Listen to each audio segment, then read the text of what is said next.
Welcome to the Deep Dive. Just letting you know, this deep dive is brought to you by Access Softtech, the premier provider of digital banking solutions. So today, we're getting into something I think pretty much everyone listening has probably grappled with, maybe even recently.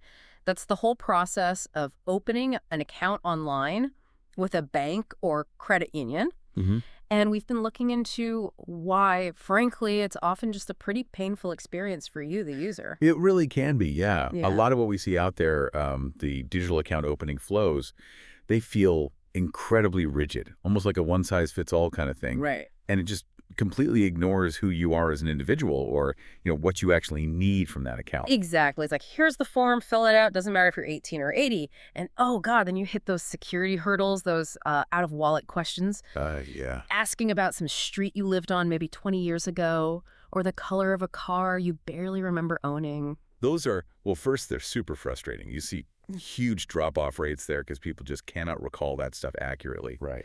But more fundamentally, they're just not that secure anymore. I mean, think about it. That info, often findable after data breaches or even just like public records searches. It's kind of a weak spot. Yeah, it feels really outdated. And the timing, Mm. like you decide, okay, Sunday night, I'm going to open this account. You hit one of those snags. And you're stuck. And there's nobody there, no chat, no phone number that works, nothing. Exactly.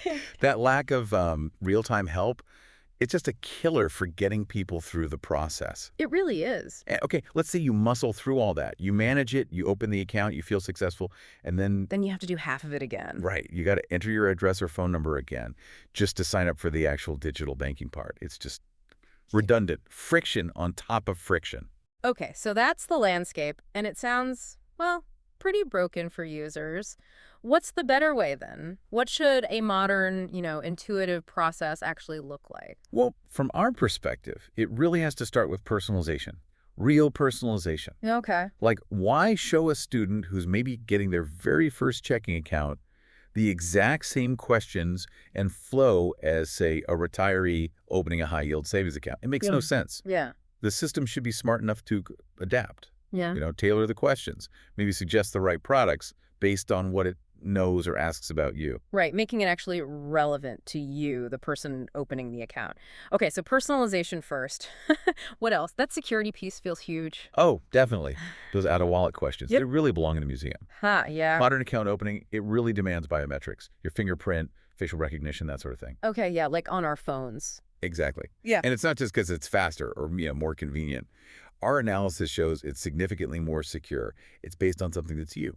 Much harder to fake than stolen data. And users kind of expect that level of security now, don't they? They absolutely do. Uh-huh. And that ties back to the support problem we mentioned. How so? Well, if the process is more intuitive, uses modern stuff like biometrics, you're probably less likely to need help in the first place. True. But, when you do have a question, maybe something's unclear, that help needs to be right there, instantly, 24/7. Mm-hmm. Whether that's a really smart chatbot that can guide you or quick access to a live person through chat.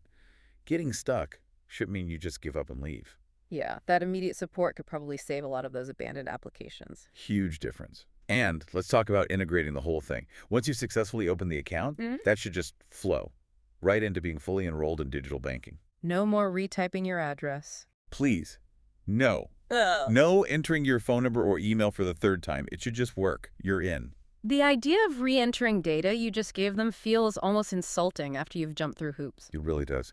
And speaking of outdated hoops, verifying external accounts, that old penny deposit One of method. the worst. Waiting a day, maybe 2 days for 2 cents to show up, then having to log back in and confirm the amounts. Yes, that's an ancient user experience. A modern platform should use real-time verification. There are secure ways, often using APIs, to instantly check that you own the external account. Right, makes sense. Faster, more accurate. And it drastically cuts down the time until you, the new user, are actually fully onboarded and can, fund the new account and start using it. So when we look back at the solutions that banks and credit unions might have put in place maybe 5, 10, gosh, even 15 years ago. Yeah. They just weren't built for this. They weren't thinking about this level of user expectation or using these kinds of technologies.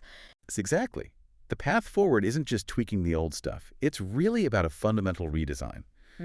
Putting user experience, modern security, and just basic efficiency first. Creating a journey that feels intuitive, safe, and actually respects your time and what you need as an individual. That's the goal. Thinking about that gap between those kind of clunky old ways and what's genuinely possible right now, it does leave you with a pretty big question, doesn't it? Yeah. How much easier and how much more secure could opening an account actually be?